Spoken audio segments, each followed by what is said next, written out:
Halo, apa kabar? Sudah lama kita tidak komunikasi ya, karena apa?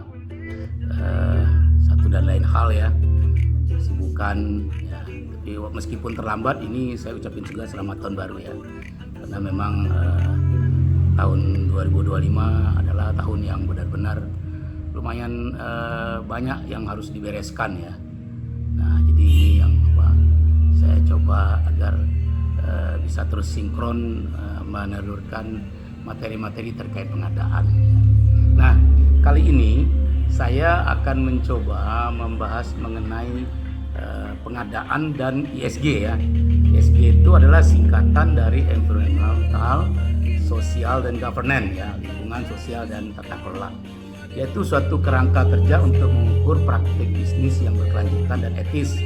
ESG ini mengevaluasi dampak perusahaan terhadap lingkungan, ya, lingkungannya dan hubungannya dengan masyarakat, serta kualitas tata kelola perusahaan dalam hal transparansi, akuntabilitas dan manajemen risiko.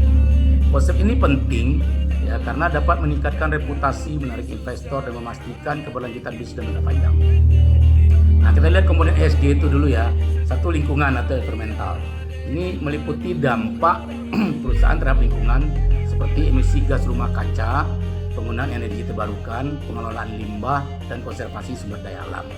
Kemudian yang kedua, sosial, ya, berhubungan dengan bagaimana perusahaan mengelola hubungan dengan karyawan, pemasok atau penyedia, pelanggannya, dan masyarakat. Ya, ini mencakup kesehatan dan keselamatan kerja, hak asasi manusia, keanekaragaman, dan keterlibatan komunitas. Dan ketiga, tata kelola atau governance. Ini melibatkan praktik kepemimpinan perusahaan itu sendiri, mencakup hak pemegang saham, kompensasi terhadap eksekutifnya, audit, kontrol internal, dan praktek anti korupsi. Nah, manfaat ESG ini antara lain adalah mendukung kinerja perusahaan dan mendorong inovasi bisnis, meningkatkan reputasi dan kepercayaan publik, membantu mengidentifikasi risiko dan peluang bisnis baru, menarik investor yang semakin peduli terhadap aspek keberlanjutan dan etika perusahaan, dan memastikan keberlanjutan bisnis dalam jangka panjang melalui pengelolaan yang lebih bertanggung jawab. Nah, ESG sepenuhnya mendefinisikan ulang cara-cara para pemimpin pengadaan beroperasi ya. Jadi itu kaitan antara ESG dengan pengadaan. ESG mendefinisikan ulang cara pemimpin pengadaan dalam melaksanakan operasionalnya. Apa yang dulu dianggap sebagai misalnya inisiatif CSR, Corporate Social Responsibility ya, itu sekarang menjadi matrik kinerja fundamental yang membentuk bagaimana cara memilih penyedia, bagaimana menerapkan struktur biaya dan juga reputasi perusahaan sendiri. Nah, ada 7 cara utama di dalam ESG itu yang bisa kita transformasikan dalam pengadaan. Yang pertama, pemilihan penyedia bukan lagi sekedar biaya. Jadi kepatuhan terhadap ESG ini kini menjadi kualifikasi utama tim pengadaan, semakin menuntut transparansi tentang misalnya jejak karbon, kondisi ketenagakerjaan, dan praktik serta tata kelola penyedia tanpa melalui kebijakan yang berisiko ya. Jadi ini adalah penerapan dari pengadaan berkelanjutan ESG ini. Kemudian manajemen risiko menjadi lebih aktif ya, lebih proaktif. Dengan mengintegrasikan ESG ini dalam audit penyedia, perusahaan dapat mendeteksi risiko sosial, lingkungan, etika ya sebelum risiko itu menjadi meningkat ya.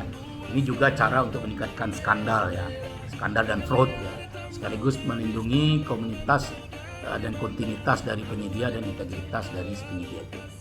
Kemudian yang ketiga itu data dan pelaporan yang mendorong pengambilan keputusan.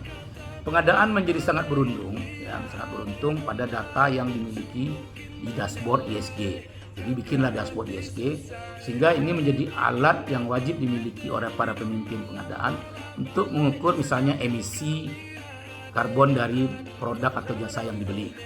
Begitu juga rasio keragamannya dan kinerja kepatuhan di seluruh kinerja si pemasok atau penyedia. Jadi tantangannya adalah ini terkait dengan akurasi data yang Anda miliki. Yang keempat adalah penggeseran pola pikir antara biaya versus nilai. Jadi pengadaan itu bergeser dari mengejar harga terendah menuju ya memberikan nilai jangka panjang yang tertinggi. Jadi nggak lagi beli barang yang harga murah. Ya. Pengadaan itu berfokus pada ESG, seringkali menciptakan biaya awal yang lebih tinggi, tapi pada kelamaan ya inovasi dan ketahanan serta kepercayaan dari pemangku kepentingan itu menjadi lebih besar di kemudian hari, sehingga biaya bisa jadi lebih terukur, lebih rendah. Kemudian yang kelima, program pengembangan penyedia baru. Organisasi terbuka biasanya membimbing penyedia-penyedia yang kecil ya dan seperti UMKM ya untuk memenuhi standar ESG. Jadi ciptakan standarnya, nanti mereka akan mengikuti. Pelan tapi pasti ya. Ini adalah situasi yang sangat menguntungkan karena bisa membangun rantai pasok yang lebih efektif ya, sekaligus inklusif serta memenuhi ekspektasi dari regulator dan investor. Terutama kalau Anda itu ada kaitan dengan pihak luar negeri ya, menyediakan barang karena adanya kaitan dengan luar negeri. Yang keenam, tekanan regulasi menjadi lebih meningkat karena di Eropa itu kalau kita perhatikan termasuk di Amerika, dari aturan SEC Amerika, itu regulasi mereka itu memaksa tim pengadaan untuk mendokumentasikan kepatuhan ESG dengan lebih presisi ya. Sehingga ini meningkatkan peranan pengadaan dari operasional ya menjadi lebih strategis. Jadi mereka tidak lagi bicara kita hanya memilih penyedia, enggak, tapi dalam jangka panjang mereka akan bisa menjadi lebih presisi dan berpikir strategis. Kalau kita belanja barang, ini loh yang harus kita lakukan karena standar internasionalnya seperti ini. Dan yang terakhir itu ESG bisa membentuk reputasi ya. Jadi pengadaan itu berdampak langsung pada identitas perusahaan. Jadi reputasi perusahaan juga menjadi lebih baik. Jadi kalau kita di luar negeri, orang akan lihat, itu perusahaan itu menerapkan ESG dengan baik dan benar. Dia menerapkan pengadaan berkelanjutan dengan benar sesuai dengan ISO 20400. Jadi ESG ini adalah part of ISO 20400 tahun 2017. Nah, setiap hubungan dengan penyedia akan mengkomunikasikan nilai-nilai kepada konsumen, investor, dan regulator perusahaan. Ya, jadi pengadaan menjadi selaras ya dengan aturan internasional apabila ESG ini diperkuat, dan ESG ini akan memperkuat nanti kredibilitas perusahaan Anda sehingga memiliki nilai kompetitif di pasar atau di luar negeri.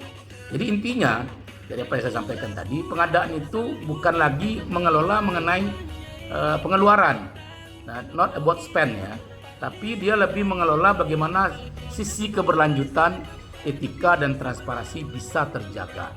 Nah, seiring dengan meningkatnya ekspektasi terhadap ESG ini, ya apalagi di Indonesia akhir-akhir ini banyak marak ya, maka para pemimpin pengadaan diharapkan tidak hanya sekedar mematuhi, tapi juga bersaing dalam meningkatkan penerapan ESG ini di pengadaannya. Demikian.